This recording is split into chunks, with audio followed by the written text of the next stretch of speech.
Here we are in round 1. We are going first and we are keeping this hand. Looks like it's going to develop just nicely. Our opponent is already down to 6. Let's see what Magic On has to say. Now down to 5, which certainly isn't good for him, I guess. Now, I already like the Welkin turn quite a bit. If this hand had 2 lands and a Griffin Protector instead, it would be barely keepable. But this Welkin turn is going to hopefully deal quite a lot of damage, depending on what our opponent has here. Oh, okay. So he will be able to block, and we don't have any other lands. So now this is getting interesting. We do have the Oblivion Ring to potentially get rid of the Squire and just start dealing damage. We also have Negate to prevent him from killing our Welkin turn. One problem would be if he plays another Exalted creature. So this is actually quite interesting. We have a standoff now. And still no land. So we are going to need to counter something in the near future. Our opponent might want to play around us having counter spells, but don't know if that's reasonable. Yeah, looks like he does. And we aren't drawing lands, so we probably have to get rid of a rewind here.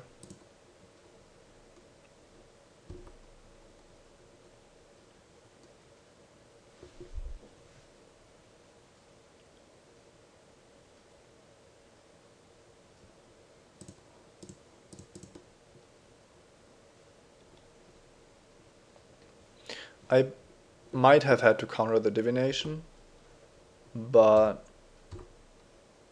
usually countering a card that only gets my opponent something like a land and another spell is less effective than just countering whatever he plays. And I think I just run out Crusader here. It gives my opponent a chance to drop something scary, but after that I have Oblivion Ring and Essence Scatter again, so there isn't that much I can't handle. And he has found another Exalted card, even though it's not a creature, so our Essence Scatter wouldn't have worked. But it's still an interesting situation because our Welkin turn also pumps the Crusader.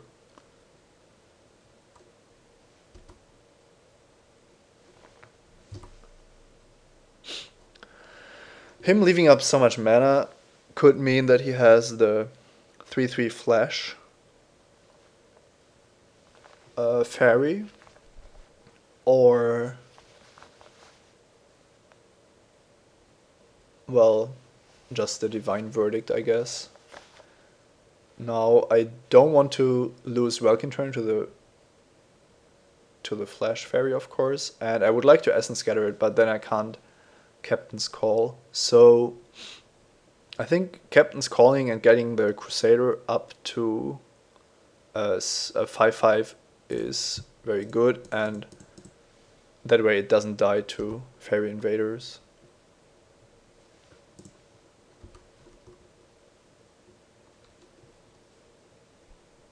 And he doesn't have anything, which is good, of course. It means that I might have been able to attack with Welkin turn, but that's easier said than done. Kind of like my chances here if I get to Oblivion Ring the Pacifism. Maybe with another land. No, awful card.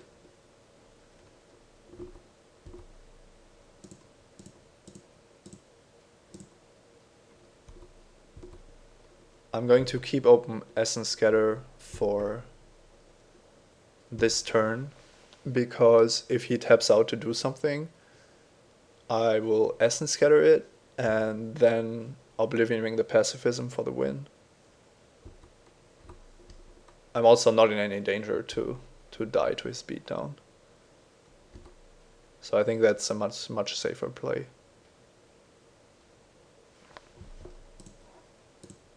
He could have a rewind here, but it doesn't appear to be the case. Now, yeah, I don't have the mana to get back negate, otherwise I would probably play this a little safer, but now I'm just going to try to kill him.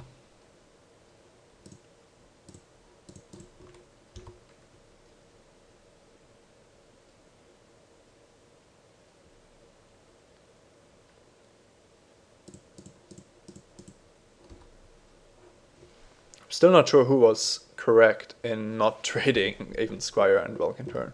In general, if we both play a creature that which could trade with each other, then one of us should take the trade and the other one doesn't. But I had my reasons to keep it around as a defensive card, and he had his reasons to try to make his Squire more impactful. So that was actually quite interesting.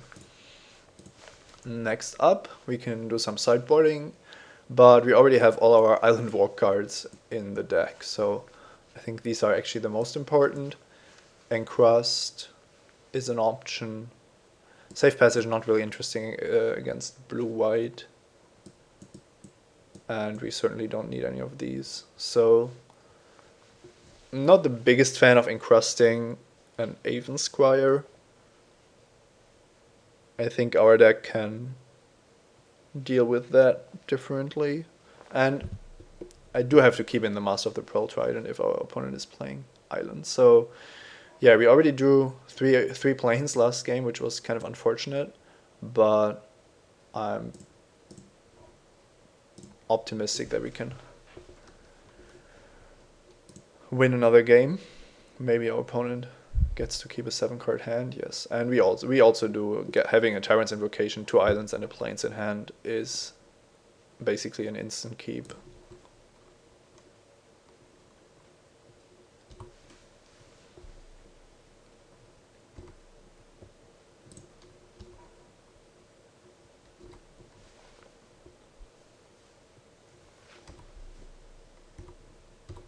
And if things go according to plan, we are going to be able to put 1 threat down in the form of Tyrant's Invocation, and then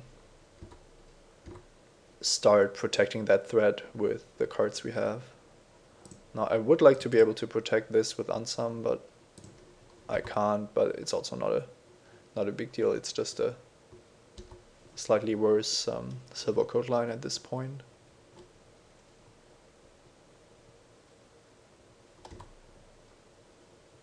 And once again we stumble on lands, which is really unfortunate. I'm going to offer the trade of Show of Valor against Master of the Pearl Trident, simply because I want to play it when he doesn't have any other mana, and I don't have an Essence Scatter to keep up anyway. So this might actually enable me to put at least a little bit of pressure on.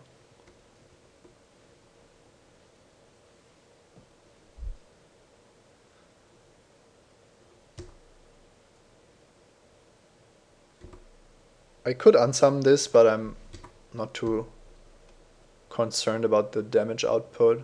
I will Oblivion Ring though. Once again, it's not really what I would like to do, but once I draw lands, I'm going to be busy each turn doing better stuff. Especially once I have 6 lands, I'm just going to drop the Serpent. And if he has a Captain's Call or something, I really want the Griffin Protector to be gone, even though I have negate and unsum. Okay, he's getting some value there.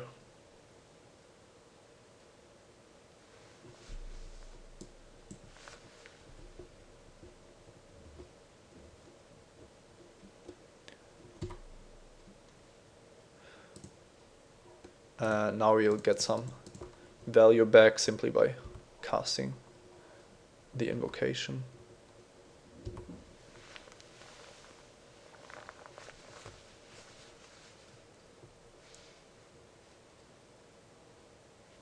Okay, yeah, he does have the Captain's Call, but that's actually fine. We can easily take 5 here.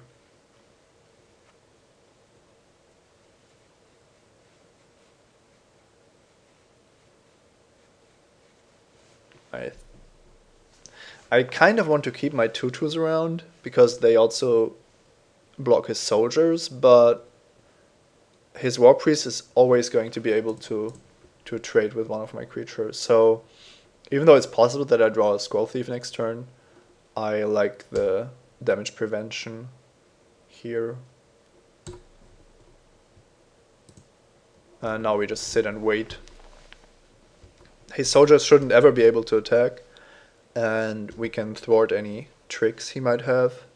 So basically the only thing we are afraid of is powerful creatures, like Sublime Archangel is probably impossible to beat now.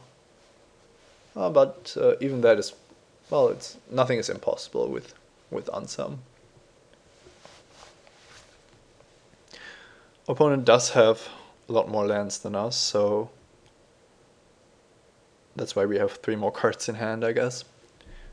He also got an additional card from the War Priest, but of course that doesn't counteract drawing far more lands. Now,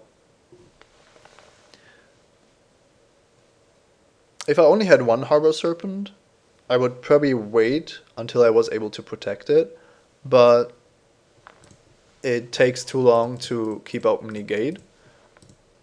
I have a second one, and if he plays a card like Pacifism, I can still unsummon the Serpent and recast it. So it's not as important as if he has, as if he was playing red or black with ways to just permanently deal with the Serpent. Switcheroo. That's a nice card.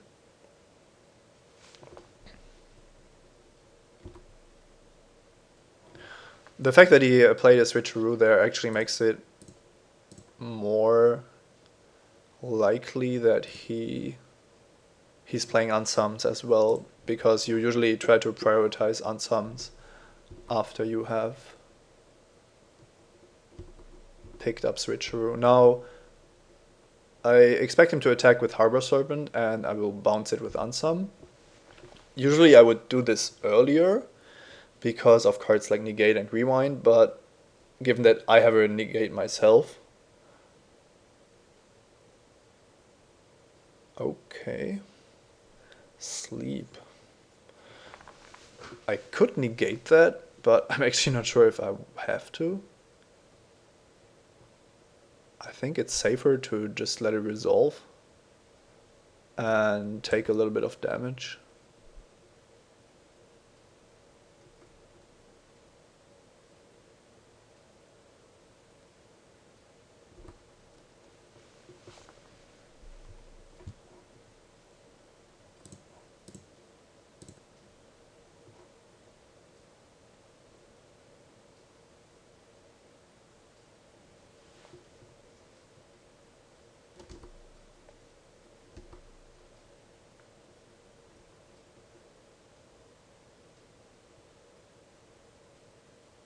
Stuffy doll.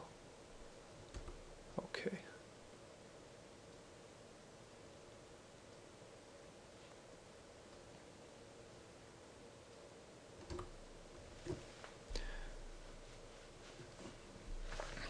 The interesting thing is that Arctic Haven is going to gain back some life, although it's probably going to trade with Griffin Protector. However, I want to drop Harbor Serpent next turn, which means that I'm going to take another round of damage, at least from the Griffin, but he could also swing with the soldiers, because he has the damage of Stuffy Doll here. And because I'm not guaranteed to draw a land, I'm going to bounce the Griffin to protect the most damage possible. And we would have drawn the land, but I don't think that's too relevant. And now we basically know that he didn't have anything. And we can, well, we have to hope that he doesn't draw some insane cards in the next turns.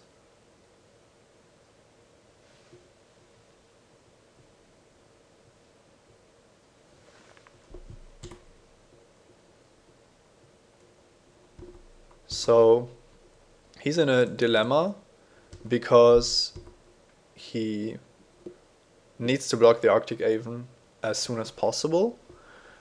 Otherwise I gain too much life. So the funny thing is that once he has blocked the Aven, my drakes can attack as well. So it's actually kind of tough for him to make the right call there. And as I'm gaining some life here, I'm actually not going to expose myself to a non-creature spell like a Planeswalker or Planar Cleansing. The latter one being especially painful, given that this is indestructible. It's not like I need the second Harbor Serpent to win this game. I think Ring of Thune is also fine to let resolve.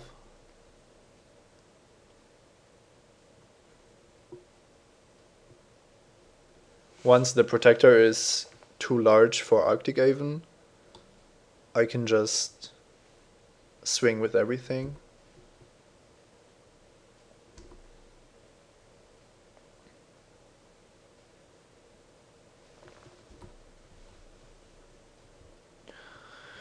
Now that he has a Wind Drake to trade with Arctic Aven, I'm actually just going to trade with Griffin Protector here. There's no chance that my Drakes are going to turn aggressive.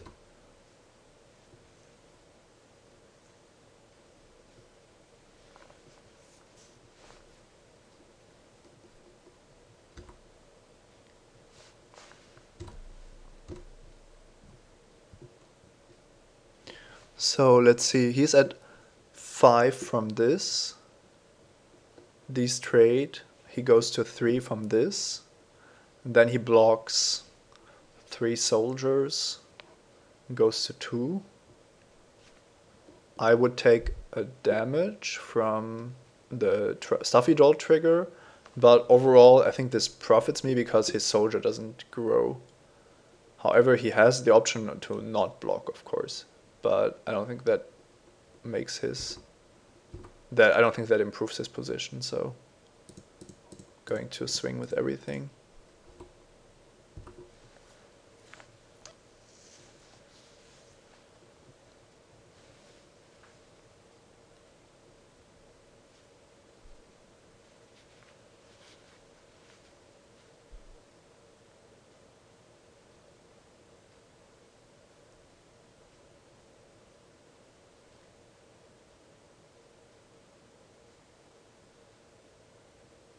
Yeah, the correct block is certainly to keep the soldier around that's going to grow. But he does have to block 1 soldier, yeah, so as expected. I don't know if that's really worth it, but I don't feel I'm losing much. I forgot to activate this, but that shouldn't be a big deal.